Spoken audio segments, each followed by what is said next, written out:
Ceci est un livre audio autogénéré par Google. Collection Ouverture philosophique, série Débat, dirigée par Jean-Marc Lachaud et Bruno Péquignot. Une collection d'ouvrages qui se propose d'accueillir des travaux originaux sans exclusif d'école ou de thématique. Il s'agit de favoriser la confrontation de recherche et des réflexions, qu'elles soient le fait de philosophes professionnels ou non. On n'y confondra donc pas la philosophie avec une discipline académique. Elle est réputée être le fait de tous ceux qu'habite la passion de penser, qu'ils soient professeurs de philosophie, spécialistes des sciences humaines, sociales ou naturelles, ou polisseurs de verres de lunettes astronomiques. La série Débat réunit des ouvrages dont le questionnement et les thématiques participent des discussions actuelles au sujet de problèmes éthiques, politiques ou épistémologiques. Dernière parution. Annette Laget, Philosopher sur l'argent suivi de Sur la place de l'économie, 2022. Augustin Ramazanibishwende, Les paradoxes de l'éthique dans la modernité et la mondialisation, 2022. Joël Samaha, Le pathologique, une normativité vitale ? Selon Georges Canguilhem et Samuel Hahnemann, 2022. Bruno Bérard, Métaphysique du sexe, 2022. José Cohenaknine, Les enclaves de conscience S. L'ostracisme, unique mode de fonctionnement de la conscience, 2022. Michel Phénomène, sens et substrat. De quoi la conscience est-elle faite, 2022. Sylvie Coiraultneburger, Politique de l'individu citoyen. Contre la pénétration des théories fascistes, 1922 à 2022, 2022. Jihad Mahalouf, Le jeu de la santé. Perspective philosophique et narrative, 2022. Roland Wachald, Suivant Michel Henry, 2022. Alain Cercle, Crise existentielle et alcool. Les écrans de l'ivresse, 2021. Gilles Lévesque, Valeurs et liberté. Essai de fondation rationnelle des valeurs, 2021. Anatole Fogou et Williams Fulbert YOGNOTABEKO, Dire, L'homme à l'épreuve des innovations biotechnologiques. Enjeux philosophiques et éthiques, 2021. Robert TIRVAUDEY, Transhumanisme et humanisme, 2021. Jalila Hadji, Des possibilités de contre-conduite conjuguées au présent, 2021. Introduction. Notre vie quotidienne se rythme nictéméralement. Elle va du matin au soir, mais aussi du soir au matin. Tout semble si réversible, à l'image de soi-même se levant et se couchant avec le soleil sur Terre. Comme si le trajet diurne solaire au-dessus de la Terre se doublait d'un semblable trajet nocturne au-dessous de la Terre. Notre vie s'en géopolitise d'Orient en Occident, lequel a forgé cette distinction entre lui-même et l'Orient et s'en est étendu transatlantiquement d'Europe de l'Ouest en Amérique. Or, elle ne s'étend jamais d'Orient en Occident que d'Occident en Orient et en l'occurrence, au gré de leurs 10 épicentres respectifs, mais transpacifiques, des États-Unis, pourtant à l'Est, en Chine, pourtant à l'Ouest. Cette géopolitique est en total porte-à-faux, relativement à sa géographie sous-jacente l'en contredisant. Semblablement et malgré le fait apparent qu'il semble y avoir un trajet solaire en sens horaire, il n'y en a aucun sauf une mythique barque solaire nocturne,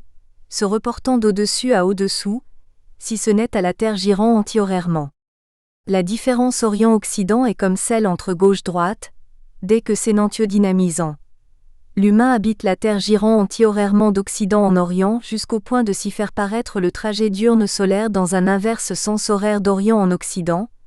comme il peut s'y éprouver gireur sur lui-même, anti-horairement de sa droite à sa gauche et se faire paraître son environnement paysager gireur, en un inverse sens horaire vers la droite. Fût-ce jusqu'au vertige soufiste. L'humain peut s'y savoir autrement cognitivement usuellement et préférentiellement dextrogire, de sa gauche à sa droite. Sinon, du sein de cette tendance dextrogire, y retomber et se reporter de cette droite à cette gauche, comme le songeur Descartes de 1619.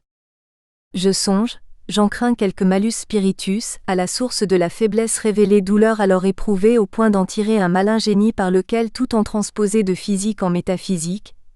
J'en doute et tant en pense qu'en conclut que je suis mais comme y insiste Pascal, quel ou ce que je suis selon une courbure mais mentale, enfin ici explicité et cerné tel ramenant de métaphysique en physique. Qui aurait pensé que la physique, jusqu'en sa gravité comme champ de courbure généré par la masse d'un corps, pouvait être si métaphysique, selon une telle courbure mais d'emblée mentalement transposée. La métaphysique est entre temps et entre deux. Elle se tend entrer de physique à physique,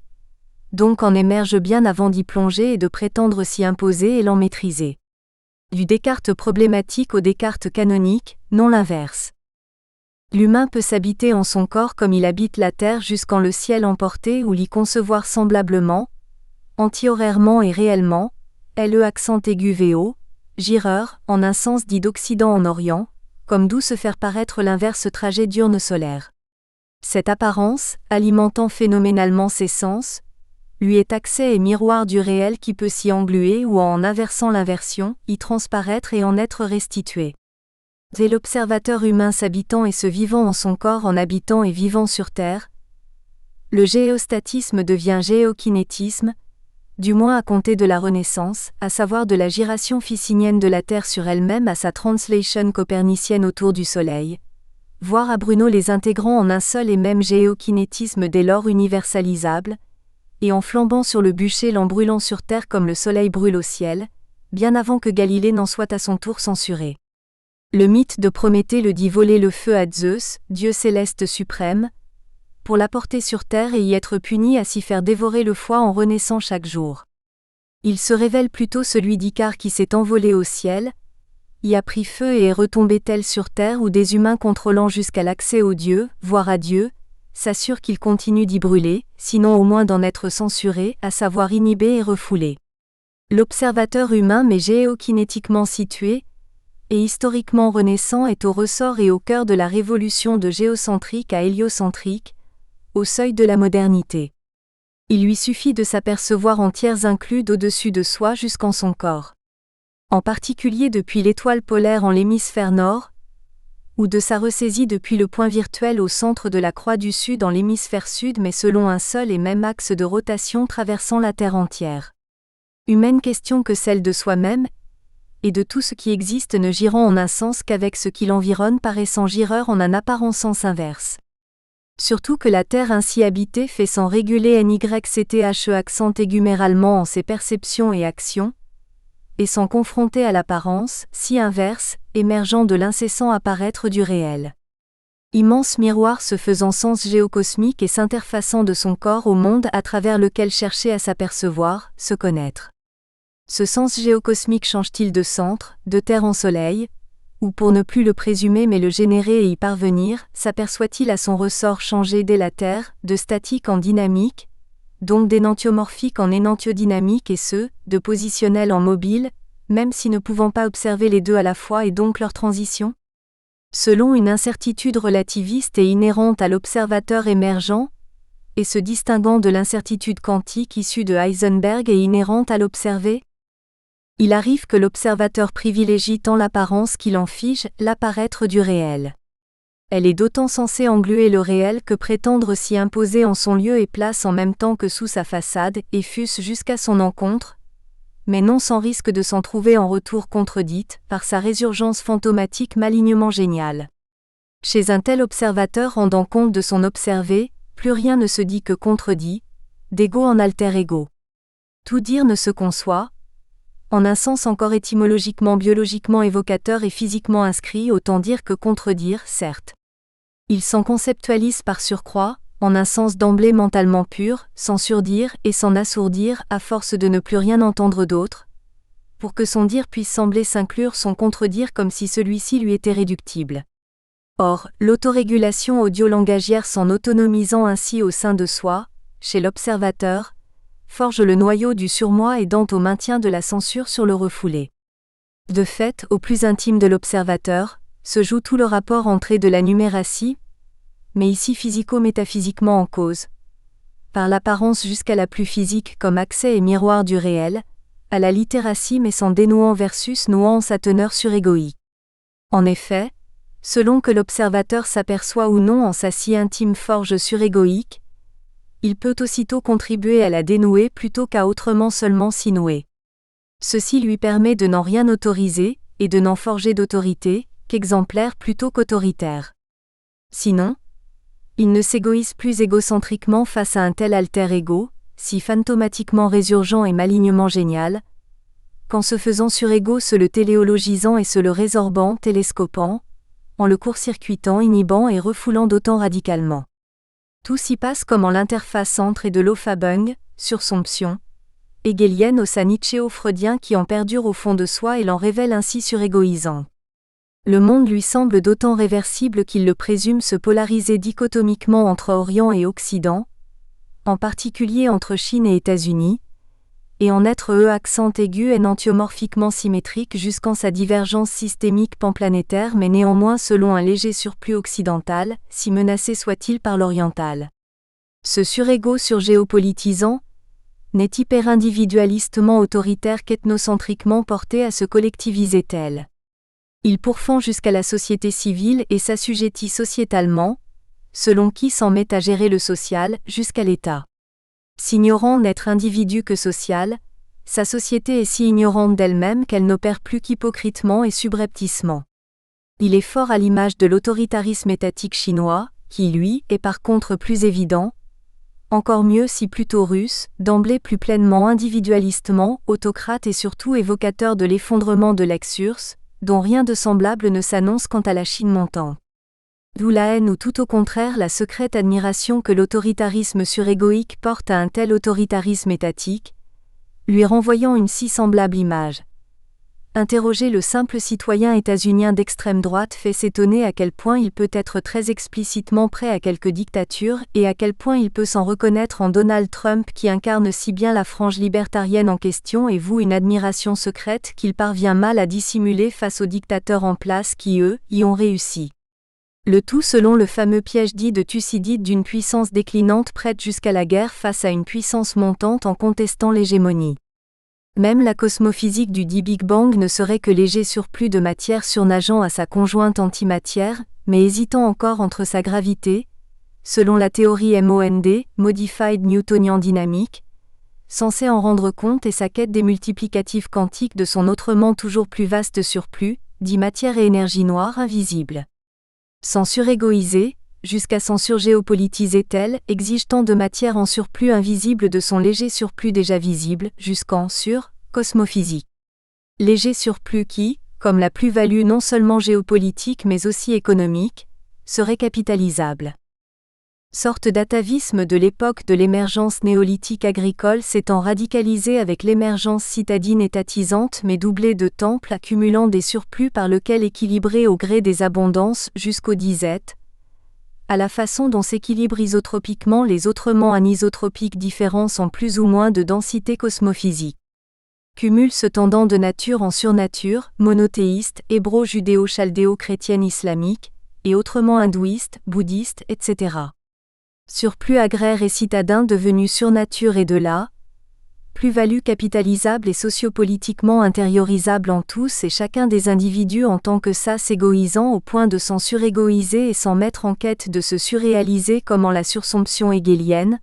voire Essad, mirant en une cosmophysique comportant un semblable surplus matériel et problématisant jusqu'à toute vie en termes de sa propre survie par laquelle Nietzsche se faisait accroire au surhumain. L'existence humaine et s'apostrophe en révèle géocosmique et partie prenante d'une tendance universelle à l'autodépassement, se révélant avec et en l'apparence de maintes réalités comme autant de pointes émergées d'iceberg. L'homologie de Patern est telle qu'elle se révèle quasi holographique, voire vectrice de totémisme intellectuel, faisant s'en projeter comme si à l'identique entre les diverses échelles et comme si une chose y était l'autre, mais surtout d'analogies expérientielles, différenciant, intégrant et préservant les spécificités et les identités respectives entre les mêmes diverses échelles. Ne serait-ce pas étonnant si le double problème de l'incertitude de l'observable, autant entre quand l'observateur et en l'observé, se déployait-elle jusqu'à son éventuelle résolution? À tout le moins, y introduit le schéma général du pattern argumentatif de l'apparence comme accès et miroir du réel, lequel s'y englue ou bien y transparaît et s'en restitue. Ce miroir bascule de symétrie en biasymétrie, en passant des orients-occidents comme des gauches-droites, mises sous tension accent aigu énantiomorphique, en énantiodynamique. Sa conception révèle leur compréhension accent aigu énantiosémique, comme coémergence, coexistence et déploiement de tels sens inverses, selon leur plus ou moins pervasive et donc accélérante extension. Miroir constitutif de l'humain se comprenant en comprenant la vie comprenant elle-même la physique jusque de son physique, et en conjoint sens inverse, au fur et à mesure que s'y décantant, et décantent, s'inscrivant et se trouvant contenue comme moindre étendue en une plus grande qu'est la vie, avec laquelle elle coévolue et qui est à son tour inscrite en la physique, tout aussi évolutive depuis que lui en ayant inspiré le dit Big Bang, si ce n'est ou plutôt en y attendant et en y différant entre-temps un tel Twin Bang. Dur. Que de vouloir se faire grand encore pour tout contenir, et depuis une telle extensive expansion, n'opérer qu'à contresens de toute compréhension, pourtant si accent aigu et nantiosémique, qu'appeler à non plus seulement engluer le réel en son apparence mais à l'en restituer et l'y laisser transparaître. Restituer le réel au lieu de l'engluer dans l'apparence, exige de prendre en compte le réel fait que le Soleil se projette sur la Terre girant antihorairement sur elle-même, plutôt que l'apparent fait alternatif de la trajectoire solaire à l'horizon. Tel est le ressort des jours et des nuits mais surtout des matins faisant passer des nuits aux jours et des soirs faisant passer des jours aux nuits, voire des orients, levés et des occidents couchés. S'ils ne sont plus figés mais rétablis mobiles, ils sont susceptibles de révéler ce sous-jacent processuel ressort génératif. Les humains sont appelés à s'apercevoir autant habités sur Terre, que, fort anthropomorphiquement et en sens inverse de la giration antihoraire de la Terre sur elle-même, se faire paraître le Soleil cheminer ainsi d'Orient vers l'Occident, comme du lever au coucher s'y trouvant sous-entendu. Les figer, c'est en occulter le processuel ressort génératif s'y trouvant pourtant en cause, à savoir se lever et se coucher, voire s'éveiller et s'endormir avant d'y procéder, et ce, d'humain avec et de la Terre au ciel emporté, en Soleil.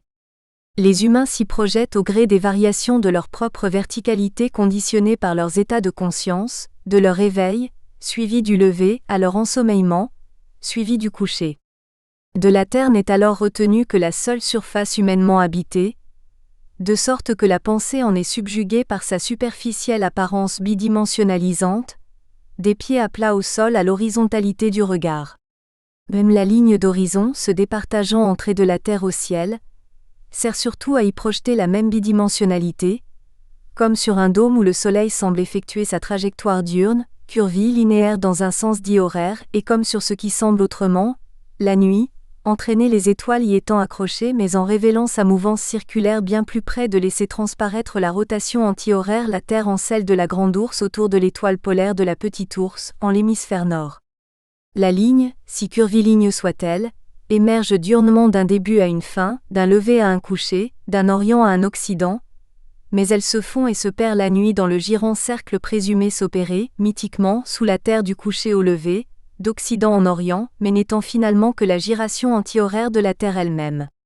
Il s'agit d'en prendre conscience en même temps que de sa propre tendance l'évogir en son propre corps comme y équilibrant sa tendance autrement d'extrogir si aisément projetée dans l'apparente trajectoire solaire diurne par laquelle s'en renforcer, conforter et légitimer en quelque apparence que ce soit par laquelle figer l'apparaître du réel et l'y engluer, en s'y polarisant comme d'Orient en Occident, si ce n'est en y retombant en sens inverse. Certes, tout le ciel et les étoiles se révèlent apparaître dans le même sens horaire la nuit que le soleil le jour. Cependant, s'y surajoute le point fixe céleste nocturne,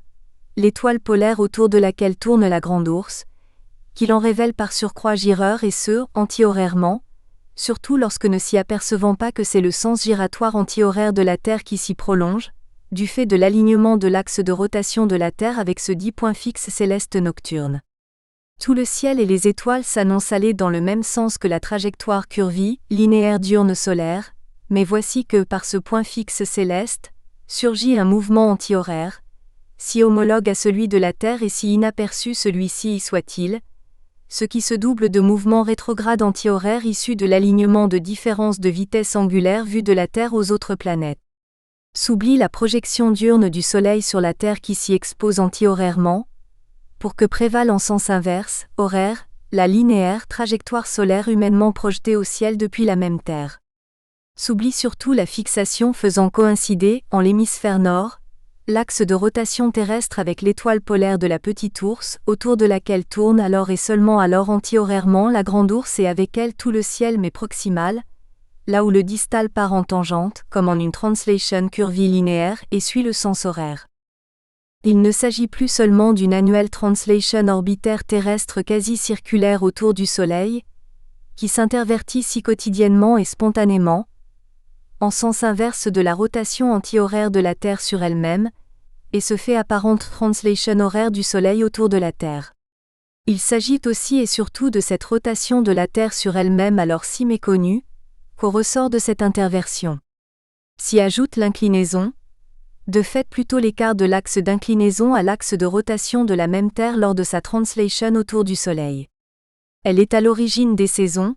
dont leur expression inverse en l'hémisphère sud où la chacana y est sensible. Autrement, surtout en l'hémisphère nord, cette origine est tout aussi oubliée à la source de sa croix temporelle articulant orthogonalement l'axe des solstices. Hivernal jour le plus court et estival jour le plus long avec nuit correspondante, et l'axe des équinoxes, égalant jour et nuit autant à l'automne qu'au printemps mais en sens inverse, respectivement du jour le plus court vers le plus long et du plus long vers le plus court avec correspondance nocturne en miroir. Aucune importance, du moins immédiatement apparente pour les masses populationnelles urbaines, non seulement géopolitiquement polarisées en trait d'Orient en Occident, en particulier si c'est soi-disant de la Chine aux États-Unis et donc à contresens de sa réalité géographique. En effet, ces populations sont d'abord aussi et surtout toutes submergées en tout temps de lumière, tant l'artificiel supplée la nuit à celle du soleil le jour. C'est au prix d'une perte de contact avec le cosmos, la nature et l'inconscience, surtout si de ses propres gauche-droite et a fortiori de leur girante orientation d'ensemble en sens si inverse qu'en miroir. Cette inconscience est pourtant sous-jacente à sa propre conscience, fût-ce la plus géopolitisée en ses propres et respectifs Orient-Occident et a fortiori leur girante orientation d'ensemble. Le tout selon ses états de conscience, éveil-sommeil surtout si paradoxaux, d'imaginaire, d'emblée autoréflexifs pour advenir paradoxalement ainsi en miroir et en glisser de mythe en fantaisie et depuis celle-ci, du si onirique fantasme s'éveillant en plein sommeil au fantasmagorique fantôme faisant s'en opérer comme endormi en pleine veille, d'esprit, comme du sens proprement sémique en résultant. Mais aussi de pensée, cherchant à s'en expliciter en proportion de son intégration de cette autoréflexivité mais imaginaire et du sens en résultant et se poursuivant, mais est-ce sans s'y confondre, en sa conjointe capacité à l'intentionnaliser. Et enfin, de raison, dès l'idéation jusqu'en logique, soit s'assainissant et s'en rendant exemplaire, soit autrement selon une telle confusion s'enrayant et se braquant idéologiquement au fur et à mesure que s'en faisant d'autant autoritaire que s'en nouant surégocentriquement. Oubli humain de cette part de soi, celle dont naître et qui rappelle sa propre genèse sous-tendant jusqu'à ses structures, n'en paraissant plus que pure et soi-disant s'imposer telle. Que sont les structures dissipatives de Prigogine devenues ? Et sans cette terrestre triple motion, rotation à la source de son interversion, inclinaison et translation si projective soit-elle, en regard de l'apparent trajet solaire, que peut devenir toute la capacité imaginaire de se figurer ce qui peut lui correspondre dans la sphère de bloc par laquelle rendre compte du qubit ? C'est beau fantasmer que la conscience serait quantique, mais si cette conscience est imaginairement inapte à se figurer cette triple motion à sa propre échelle relativiste d'existence, elle ne dispose pas du minimum nécessaire pour s'informer de cette sphère de bloc et du quantique. Bohr lui-même était déjà parti du système héliocentrique pour se figurer l'atome composé d'un noyau et d'électrons tournant autour, même s'il a fallu de là, nuancer aussitôt, par les sauts quantiques, etc. Réciproquement, se forge la notion d'écosystème orbital terrestre au fur et à mesure que plusieurs milliers de satellites sont mis en orbite, que s'en obstrue l'observation astronomique et les repères célestes pour les oiseaux migrateurs nocturnes, que s'intensifie la probabilité de main risque, dont un risque accru d'un débris susceptible de frapper un avion en plein vol. S'en problématise encore davantage l'incertitude, de quantique à relativiste, de l'observé à l'observateur, entre position et vélocité. Lors du simple rythme nictéméral, tout paraît si réversible, une fois que se projetant humainement de la Terre dans le ciel autant solaire et diurne qu'étoilé et nocturne. Ciel solaire et diurne, mais dès lors méconnu se projeter en sens inverse à tout moment et en toute jaillissante et apparente interface levante d'un côté et couchante de l'autre, à savoir apparaissante d'un côté et disparaissante de l'autre,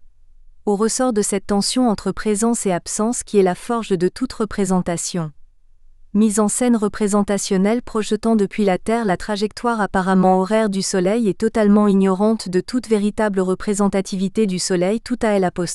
Inverse se projetant plutôt sur la Terre, laquelle s'y expose diversement en girant tout au contraire anti-horairement sur elle-même. Ciel étoilé et nocturne, mais dès lors méconnu s'aligner sur l'axe de rotation terrestre comme source et cause au ressort de tout ce transposant glissement projectif en miroir fait apparente mouvance giratoire céleste alors et seulement alors si susceptible mais tardant d'autant à s'en révéler l'effet. Et pas seulement la nuit, d'une façon si longitudinalement variable avec et au gré de la rotation terrestre, mais aussi et surtout le jour, par surcroît si orthogonalement latitudinal, voire ultimement équatorial à mi-chemin entre les deux pôles, à l'image de l'horizon du monde ne se départageant entre et de la terre au ciel que depuis là où être sur ses pieds et au bout de sa verticalité ainsi bipède, le regard s'y trouvant perché et porté jusqu'à l'horizon. Faut-il s'étonner que en navigation maritime ainsi géocosmiquement située, la latitude ait été maîtrisée avant la longitude et donc, l'effet diurne avant la source et la cause nocturne? Et s'étonner que tant qu'imprécise en tant qu'axe est-ouest et donc orient-occident, la longitude, et ses dits fuseaux horaires, chargés d'incertitude autant le départage de la planète entre Espagne et Portugal, même lorsque Magellan et Elcano en ont fait le tour, que le repérage d'Europe jusqu'en Amérique, en particulier de France jusqu'en Nouvelle-France, comme lorsque Cavelier de La Salle s'est perdu et a péri lors de sa quête de l'embouchure du Mississippi dans le golfe du Mexique. Certes, latitude et longitude sont celles de la Terre, mais dans la lumière du Soleil s'y projetant d'autant diversement que selon l'autogiration de cette Terre s'en révélant en sa géodésique. Sinon, elles sont autrement celles en survenant dans la ténèbre étoilée, soit ursinement étoilée, présente, soit selon le point virtuel, absent au centre de la croix du Sud.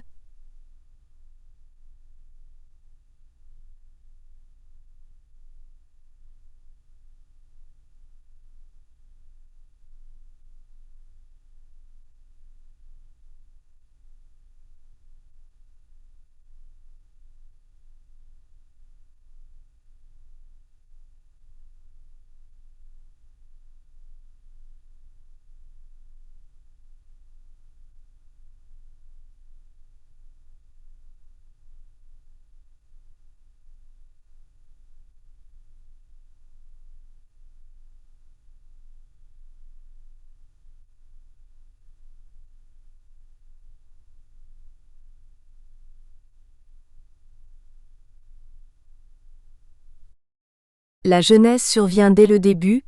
mais n'est pleinement aperçue et ressaisie qu'à la fin. D'où l'incessante tension entre les téléologies s'y voulant déjà,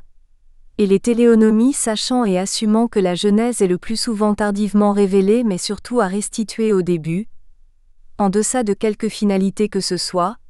n'étant d'ailleurs d'abord que sens, orientation factuelle bien avant qu'intentionnelle, surtout si prétendant toujours déjà l'instaurer et en disposer volontairement malgré ce qui ne l'a pourtant auparavant guère été.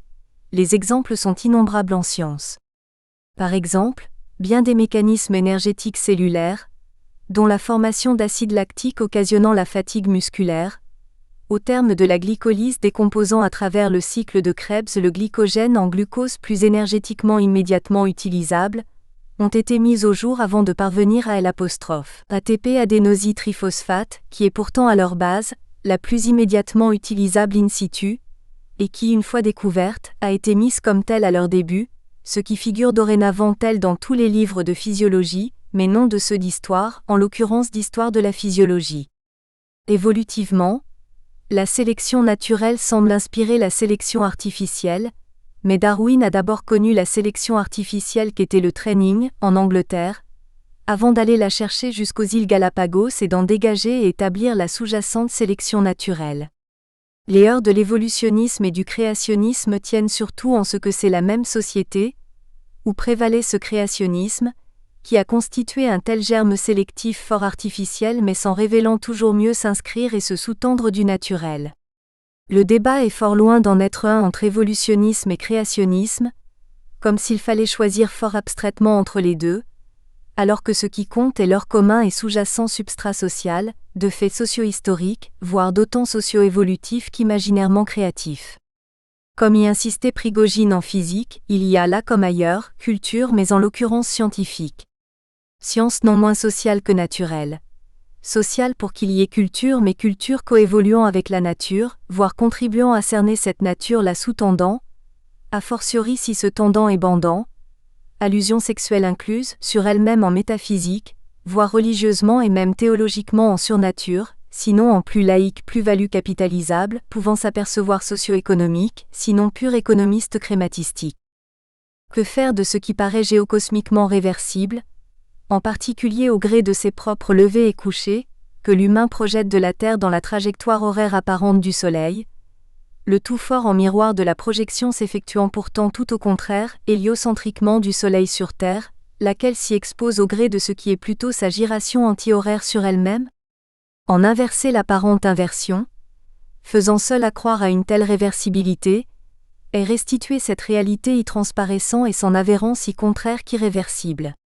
Du moins, si la pensée se réancre un tant soit peu dans le réel qui la sous-tend, surtout si elle s'y ramène et s'y ressaisit de son effet, diurne et solaire, en sa cause, voire sa source, nocturne et étoilée, si éminemment motrice, tant même le circumsolaire se révèle d'abord et avant tout circumpolairement circumstellaire. On commence à mieux s'apercevoir et comprendre pourquoi la pensée einsteinienne était si kinesthésiquement ancrée, pour s'en éprouver ainsi motricement opérante,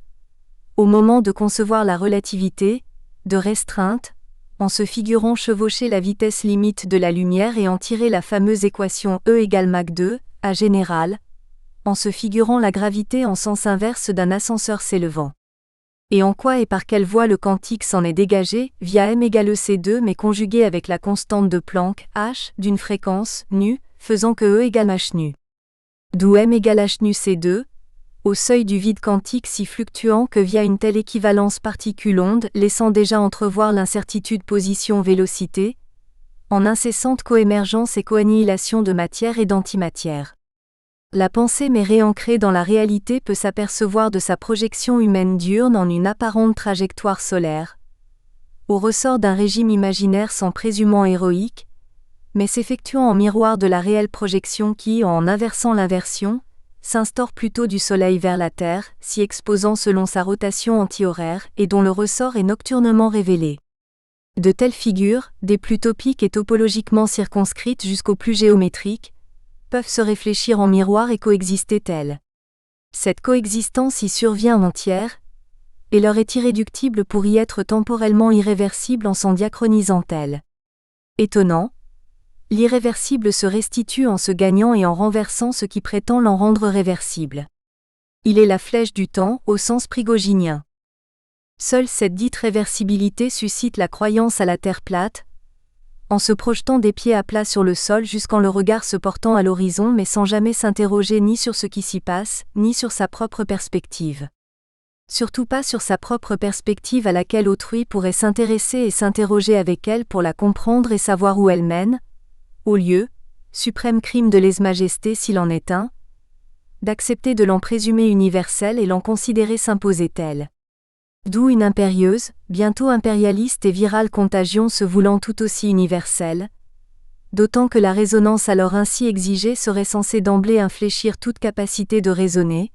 selon la plus pure posture mentale métaphysique mais si idéologique qu'inamovible. Je suis qui je suis et c'est comme je dis que c'est. Par exemple, lorsque le navire s'éloigne et disparaît à l'horizon, est-ce par simple rapetissement visuel, en un seul et même horizon visuel terrestre présumé autant identique que planairement plat,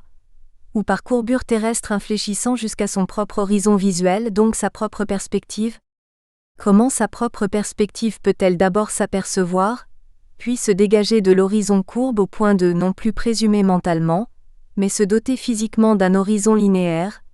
si ce n'est par des techniques comme le point de fuite permettant de faire figurer jusqu'au tridimensionnel, mais intégrant les ratios autant des vides, à savoir des espaces entre les objets que des objets eux-mêmes, dans un tableau bidimensionnel, tout en sachant que cela ne s'est forgé que depuis la Renaissance et sous-tend émergence de la science moderne? L'horizon linéaire mais construit n'est-il pas alors tangentiel à l'horizon courbe et apte à s'y cerner curvilinéaire,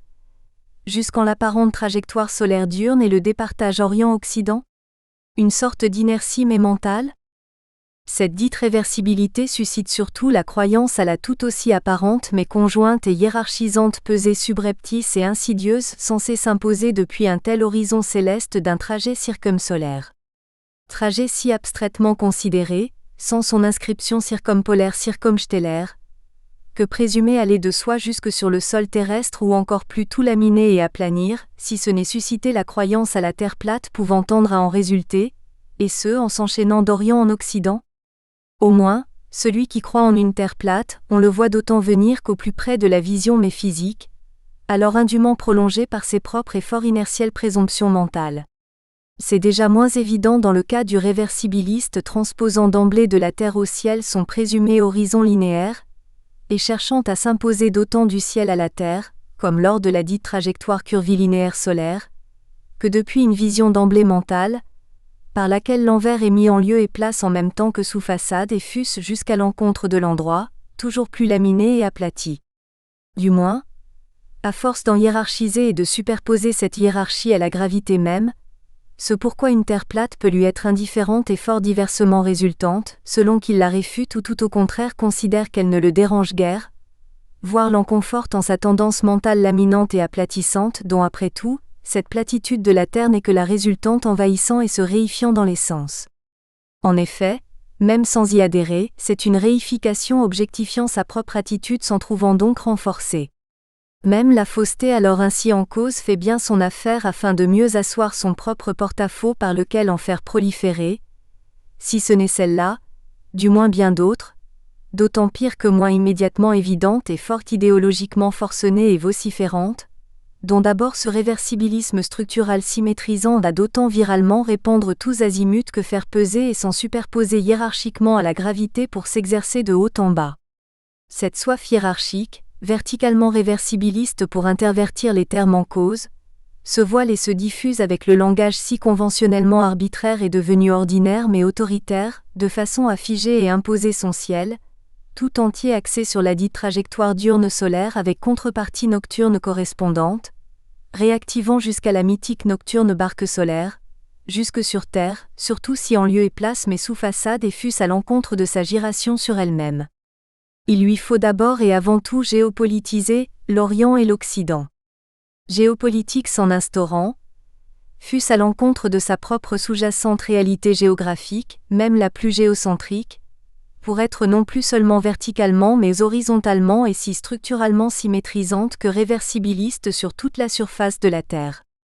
Il suffit pourtant d'y réfléchir un tant soit peu pour s'en apercevoir au moment de passer du transatlantique au transpacifique. Transatlantique, au gré d'une Europe s'étant d'autant éloignée d'une Asie dite orientale que se disant occidentalement poursuivie en Amérique, où pour les autochtones elle est et reste pourtant tout au contraire d'Est, donc d'Orient. Transpacifique, en faisant revenir en sens fort inverse mais en impliquant le plus souvent de l'oublier, alors que le dit Occident y devient pourtant l'Orient d'une Asie n'en étant plus tant l'Orient que l'Occident. Pourquoi est-ce la réalité qui devrait, fût-ce en la déniant, se conformer à un tel langage, au lieu d'inverser cette inversion et de restituer la réalité pourtant censée transparaître et même transpercer les illusions générées et maintenues par un tel langage, jusqu'à l'hallucination la plus complète au fur et à mesure que le fantôme en ressurgit avec et du réel et vient le hanter, tout en exigeant sans doute que tous et chacun s'aperçoivent et se ressaisissent depuis leur géodésique propre. Qu'est une géopolitique qui non seulement dit tout le temps le contraire de sa géographie et donc s'en contredit, mais par surcroît n'en prend même pas conscience et fort inconsciemment réversibilise et hiérarchise. Tout au contraire, comme chez Kepler, c'est seulement par la Terre au ciel emportée et ainsi apte à y girer sur elle-même qu'il est aussi possible de chercher à intégrer en les emboîtant les solides de Platon sous forme d'un cosmogramme, fût-ce en méconnaissant alors le ressort de sa propre ellipse qui en décrit pourtant mieux les trajectoires planétaires autour du Soleil.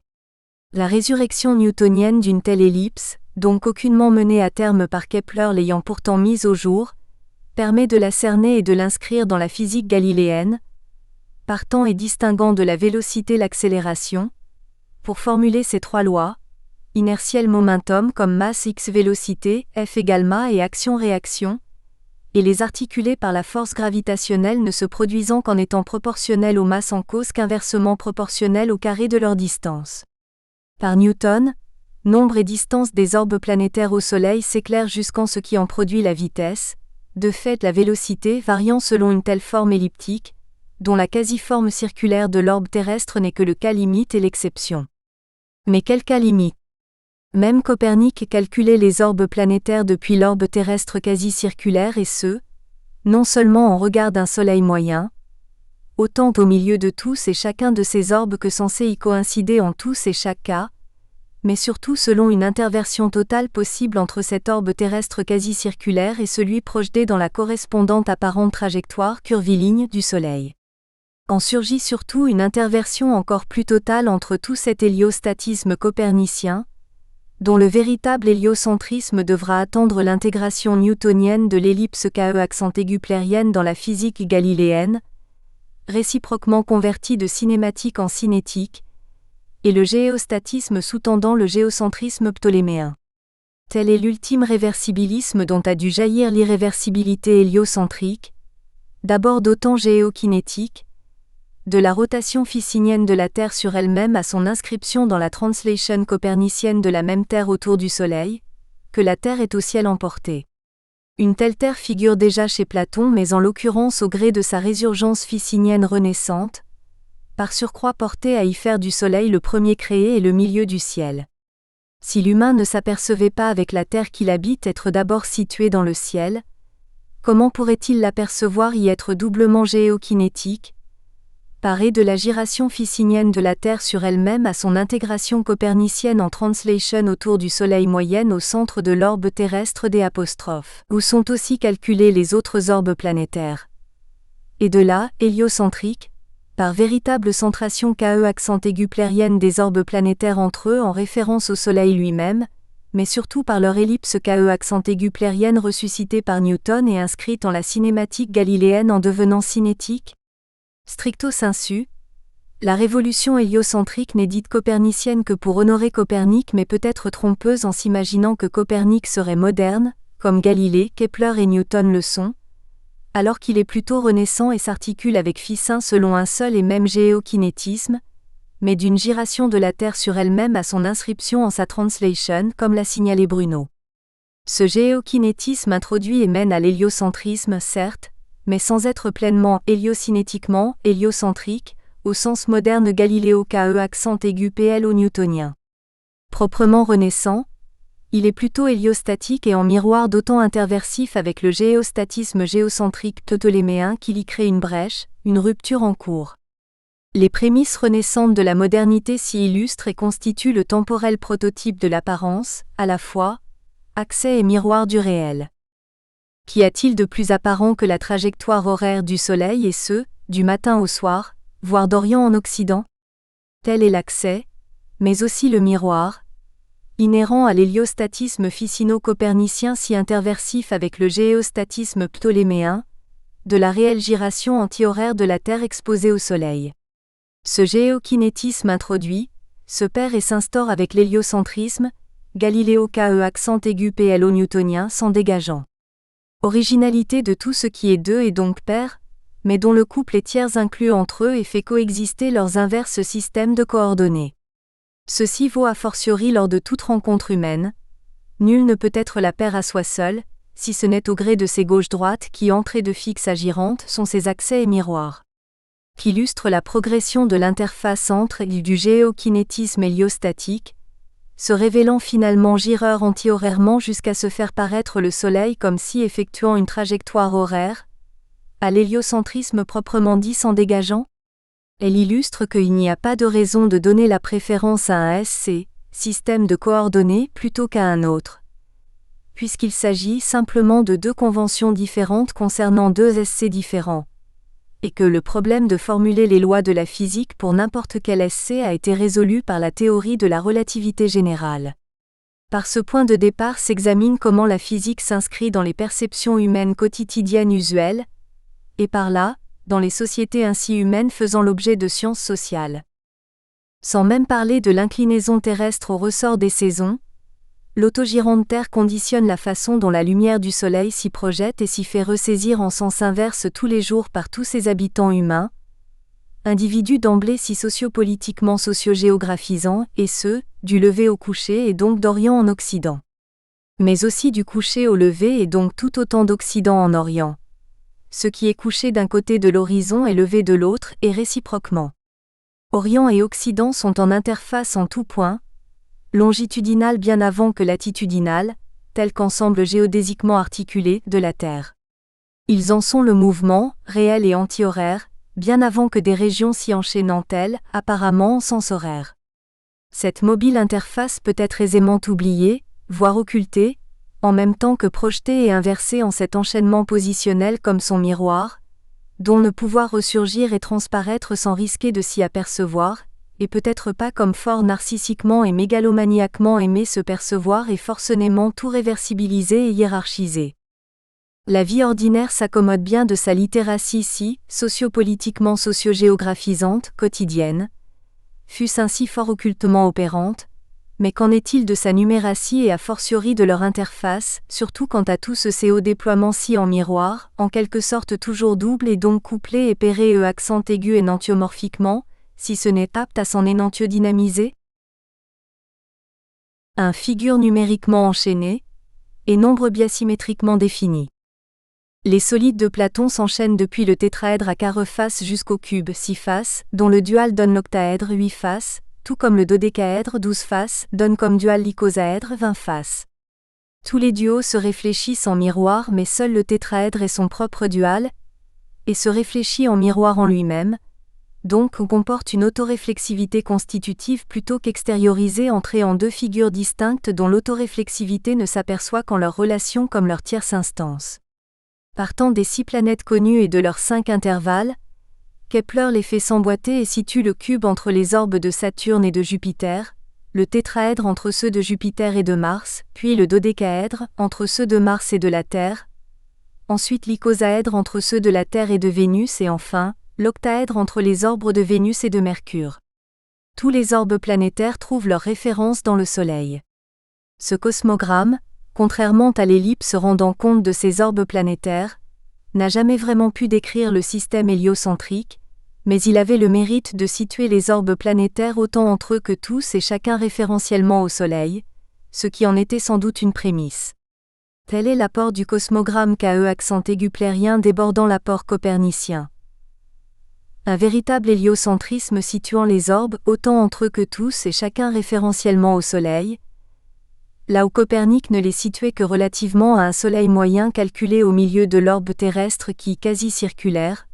autorisait son interversion avec le géocentrisme ptoléméen antérieur sur lequel encore grandement s'appuyait mais selon une telle mise en miroir. L'approche copernicienne était tout aussi héliostatique que le géocentrisme ptoléméen était GE accent aigu statique, tandis que le cosmogramme KE accent aigu plérien était déjà héliocentrique au moins en esprit, en y réfléchissant mathématiquement, mais non en sa réalité physique factuelle, selon un modèle exigeant de faire plutôt appel à son ellipse dont l'orbe quasi-circulaire de la Terre n'est plus qu'un cas limite à s'intégrer en un véritable héliocentrisme. L'ellipse est seule apte à le simuler en y correspondant et donc en intégrant les données existantes et plus encore, d'autres éventuellement à venir et susceptibles de l'en tester. Surtout, et tel est l'extraordinaire, en surgit le rapport d'une figure à une autre, en l'occurrence de l'ellipse au cercle, comme du général au particulier. Quant aux solides de Platon, tous et chacun répondent à la formule de l'air, face plus sommet arête égale 2.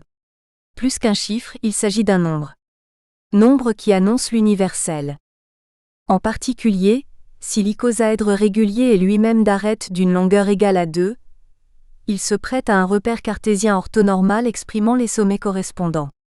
Le tout complexifie d'emblée le simple rapport cartésien prétendant disqualifier depuis le chiliogone, concept, le triangle, imageable, lors de la 6e des méditations métaphysiques. Ce triangle mais équilatéral figure toute et chaque face de l'icosaèdre et donc s'y articule et intègre en le constituant, d'image en concept, au seuil de la sphère, dont les points de toute ligne circonférentielle, a fortiori de leur considération 2 par 2 en triangle avec le centre,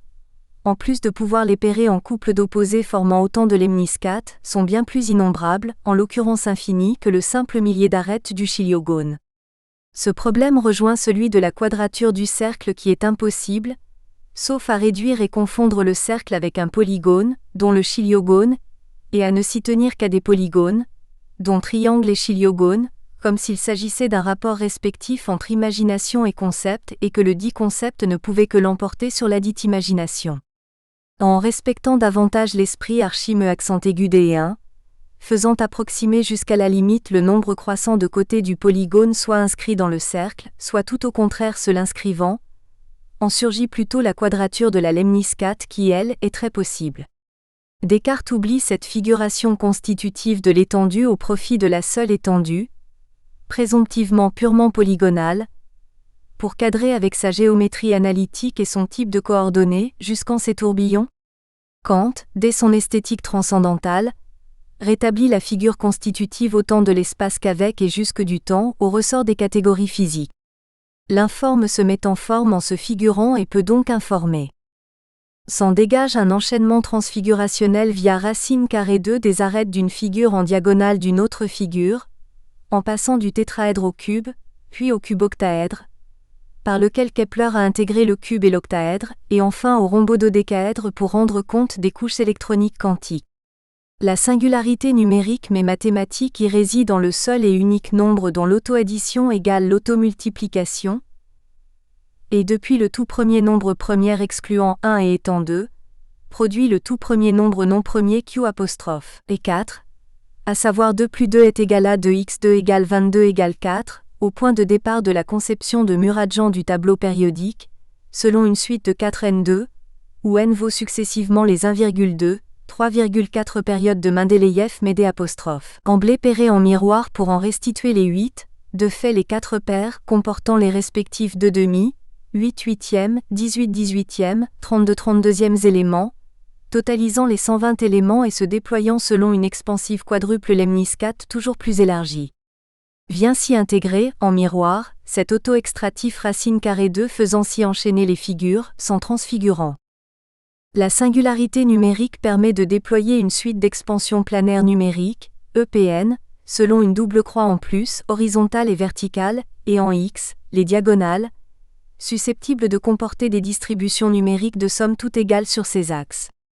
Elle suit la double progression à l'infini déjà signalée par Galilée des nombres entiers, selon une expansion linéaire numérique, ELN, et de leurs nombres carrés correspondants, mais ainsi figurés en expansion planaire numérique, EPN. La diagonale selon la croix en X, Y est interne au carré, aux côtés horizontaux et verticaux avec croix en plus centrale, à l'inverse de la progression par équerrage figurée par Demer par une suite de nombres impairs sommatifs 1 plus 3 est égal à 4, 1 plus 3 plus 5 est égal à 9, 1 plus 3 plus 5 plus 7 est égal à 16, etc. L'équerrage déface toute la suite de nombres carrés correspondant 22, 32, 42, etc. et en extrait la diagonale pour la rendre externe par un ajout en coin de 3 à 1, de 5 à 3, etc. En surgit le conjoint émergent problème de savoir par lequel des 4 coins. Et s'en révèle le fait que la tendance spontanée est celle de privilégier le coin en haut à droite. Ce qui indique notre biais latéralisant constitutif non plus seulement physique mais jusqu'en mathématiques, du moins quant au nombre figuré. Il y a donc inversion, dès la singularité numérique les différenciants intégrants, de la double croix en X et en plus. La mise au carré intègre celle-là en celle-ci. L'équerrage l'en extrait, la lui surajoute et l'en externalise, à savoir transpose d'interne en externe, tant un centre, non plus virtuel, mais plein s'en adjoint d'autant tout nombre carré que ce le D, recompose. L'exemplifie les nombres carrés centrés, surtout que s'intégrant au nombre triangulaire figuré. Ceux-ci peuvent être mis en équation selon une suite d'écarts de tels nombres carrés mais centrés qui s'ajoutent, en sautant à toutes et chacune de 2 lignes de base en alternance mais en s'en élargissant incessamment avec et en un seul et même mais expansif triangle d'ensemble toujours plus immense. En rappelant leur sous-jacent tout premier 22, ces écarts de nombres carrés mais centrés s'en imbriquent-elles entre eux pour constituer les nombres triangulaires. Voici le début d'une telle expression des nombres triangulaires figurés, à savoir selon nn plus 1, 2, les 1,3, 6,10. Bien y noter les omniprésentes autant constantes de n, n1, que progression y additionnant les 2n les uns aux autres, plus l'ajout totalement au miroir s'intégrant et s'additionnant au côté gauche le droit, plus 1,2, 4,7, etc., et au côté droit le gauche, plus 1,3, 6,10, etc., mais selon un décalage 4n en diagonale entre les deux côtés, de 2n à 6n en constituant l'horizon. Plus encore, si ces nombres sont ramenés à des points,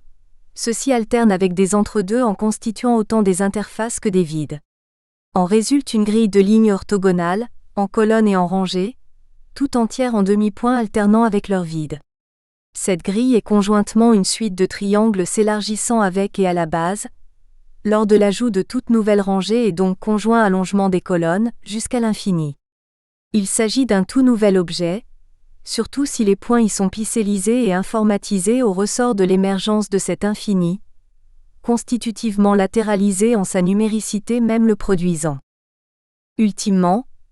jusqu'au nombre se redéfinit et n'est plus seulement un symbole de tout ensemble d'ensembles en correspondance biunivoque. Une matrice inaugurale 6x6 enchaîne les nombres entiers en les distribuant de gauche à droite et ligne par ligne de haut en bas, met en évidence les colonnes immédiatement éliminables, à savoir les paires commençant par 2,4, 6 et celles commençant par 3,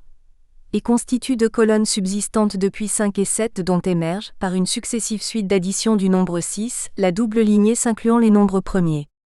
Bref, on chemine inauguralement au gré de 1,2, 3 et via 4 résultant de la singularité numérique, 5,7, dont l'interface 6 progresse en plus ou moins 1,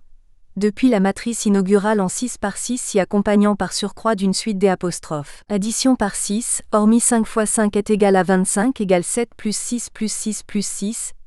et 5 fois 7 est égal à 35 égale 5 plus 6 plus 6 plus 6 plus 6 plus 6, si immiscent mais d'emblée facilement éliminable comme tout multiple de 5, et comme le sont déjà tous les multiples de 2 ou de 3. Cette double lignée 5 et 7 produit la matrice des nombres premiers.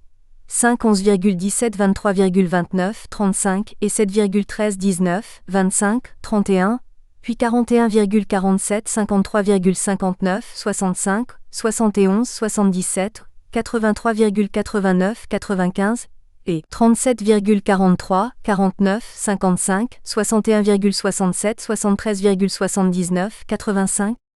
Le tout est basé sur la coudée de Tiwanaku qui puise à 5 comme deux carrés de 1 par 1 côte à côte faisant rectangle, et dont la diagonale racine carré 12 plus 22 égale 5 est liée numériquement au mètre. Ainsi, on passe de 2 ressort de la singularité numérique et racine carré 2, ressort transfigurationnel, à 5, d'où cerner le ressort inaugural de la doublée lignée 5 et 7 de distribution des nombres premiers, et racine carré 5, lié numériquement au mètre, donc au système odométrique décimal croissant vers les infiniment grands petits de part et d'autre du point décimal en question au ressort des nombres réels mais au gré des premiers entiers. En effet, le rapport entre la coudée de 44,72 cm et la coudée égyptienne de 53,93 cm est le même qu'entre le yard mégalithique et le mètre.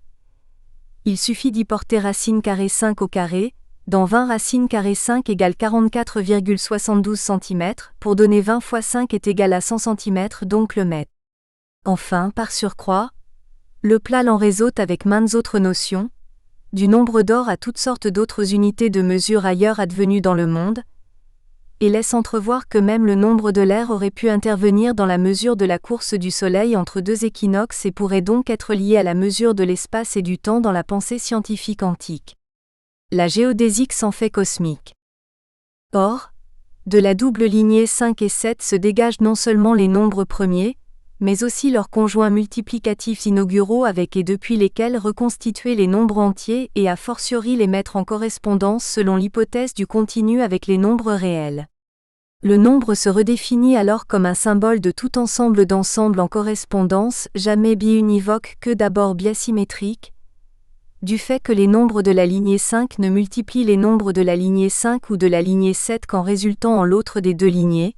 selon une croix en X contralatérale,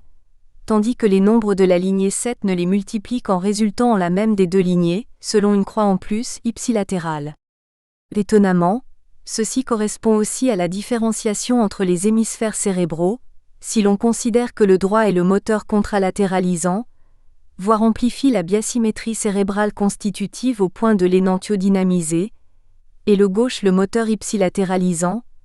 quoique non plus tant à la seule façon du cervelet n'en faisant prévaloir l'énantiomorphie qu'en la coordonnant finement en ses seules éparses gauche-droite inconsciemment, séparément et juxtapositivement considérées, et fût-ce en S', en chapeautant par la glande pinéale cartésienne, que par surcroît en opérant et enrichissant la bilatéralité elle-même alors ainsi en cause, au moins aperçue sans symétriser, fût-ce sans présumer purement et uniquement sans réversibiliser. En effet, les deux lignées en colonne peuvent sembler afficher un développement bilatéral mais les opérations bilatéralisantes s'y opérant, elles,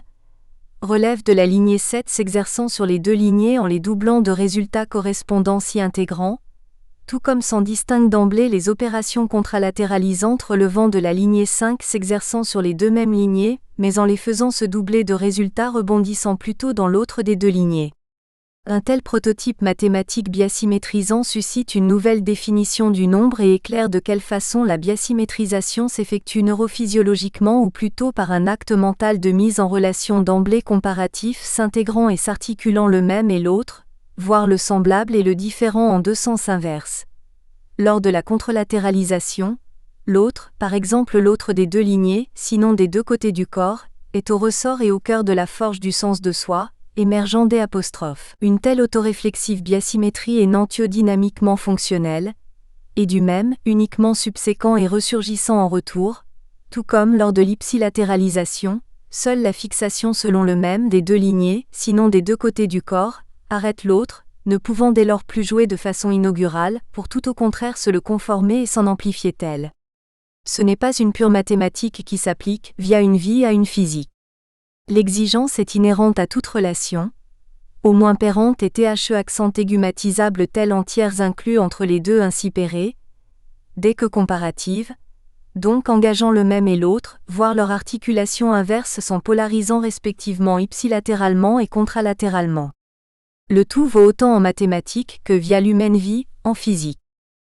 Ajoutons que la correspondance des nombres entiers ne l'est avec les nombres réels que comme avec un système non pas tant métrique qu'odométrique décimal,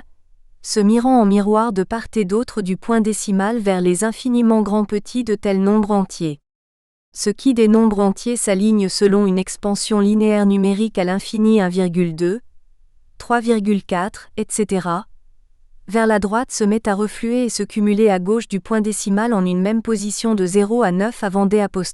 Y ajouter une seconde position de 10 à 19, etc., avec son semblable miroir à droite de 00 à 09 avant 1.0, puis 001 à 009 avant 01, etc. Bien noter ce point crucial, rien ne progresse, ni à gauche ni à droite du point décimal, qu'en croissant et refluant incessamment dans les deux cas en leur résultat en toutes et chacune des positions vers la gauche. L'écart est total relativement à une droite réelle mais présumée se déployer à la façon des nombres entiers positifs vers la droite, par exemple en figurant la circonférence pi d'un cercle de diamètre 1 si déroulé et étalé jusqu'à 3.1459. Selon l'odométrie décimale, ladite droite reflue plutôt depuis le point décimal à sa gauche, en sa première position variant de 0 à 9, jusqu'à 3 et de son autre côté ajoute tout le reste, les 0,14159, vers la droite comme le toujours plus infiniment petit et précis. Le tout sans autre ajout qui l'en ferait plutôt refluer vers la gauche. Par exemple, si 0,00001 s'ajoutait à 3.1459, cela résulterait en l'approximation la plus usuelle 3.1416, et le cercle ne serait plus un cercle mais un hégacone, ni D', ailleurs sans soustraction, donnant plutôt 3.4158, et donc un posicône avec lequel constituer un espace-temps bimétrique en Janus, à la façon de ce qu'en propose Jean-Pierre Petit,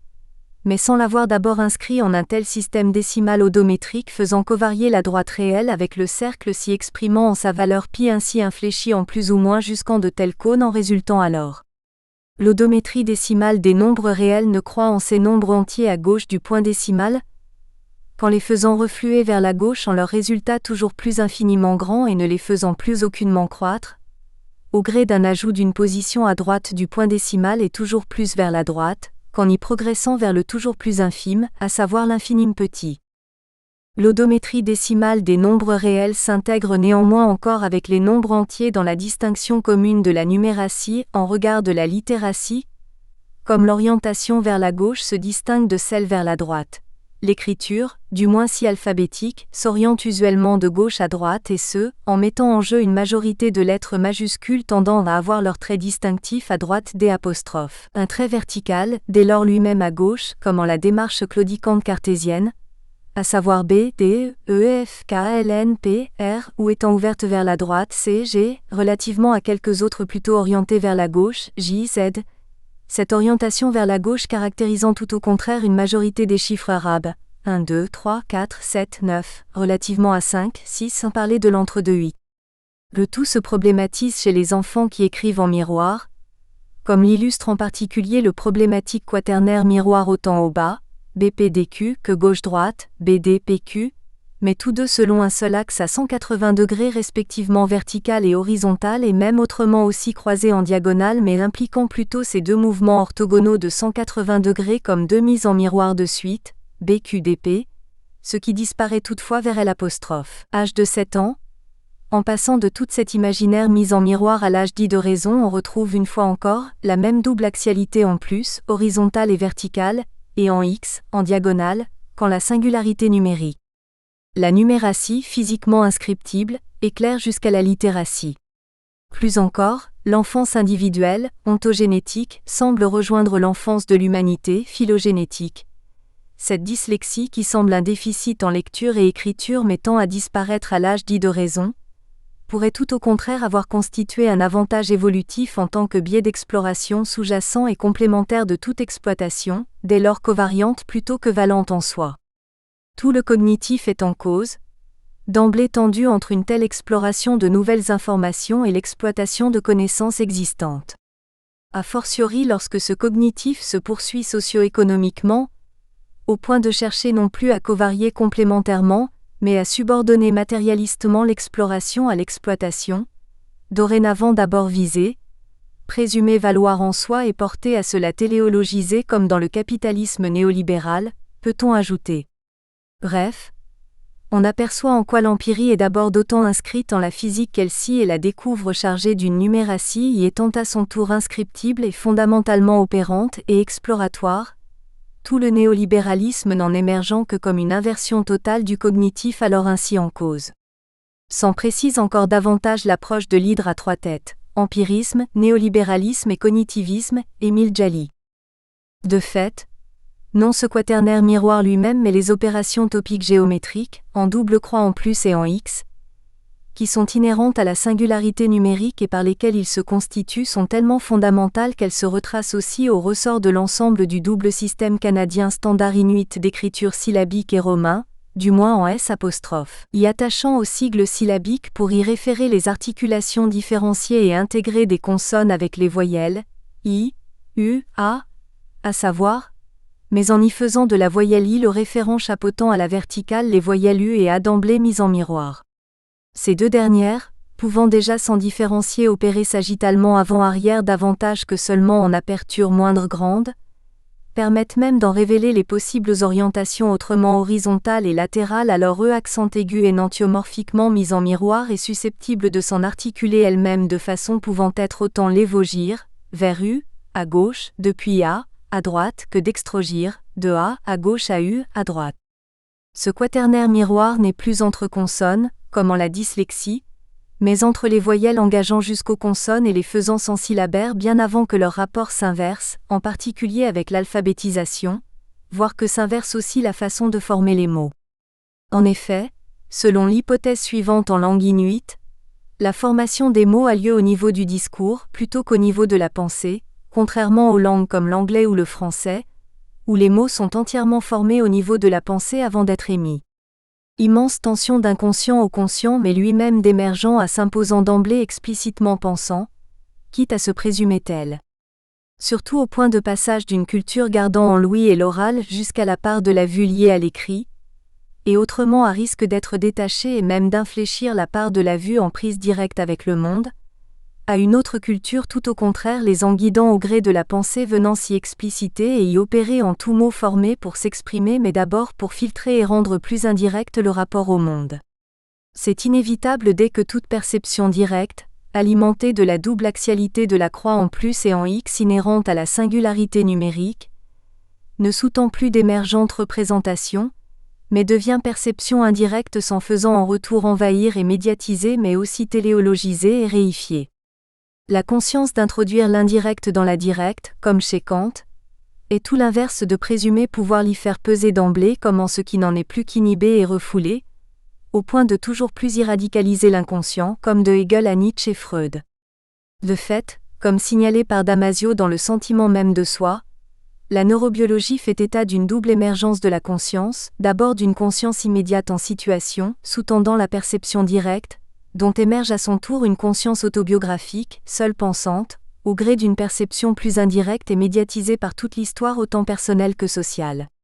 Le tout diffère donc de toute introduction même un tant soit peu consciente de celle-ci en celle-là, et a fortiori de toute plongée encore plus radicale ne pouvant chercher à s'imposer téléologiquement en un tel sens inverse qu'en s'opérant après coup et à rebours, d'une façon autant en porte-à-faux que toujours plus radicalement inconsciente, non plus seulement neurobiologique, sous-tendant cette double émergence de la conscience, mais psychique, condensant et intériorisant cette inversion même si anhistoricisante. Ramené à ces sous-jacentes opérations, le quaternaire miroir. Nous espérons que vous avez apprécié cet aperçu. Pour continuer à écouter ce livre audio sur Google Play Livres, utilisez le lien dans la description de la vidéo.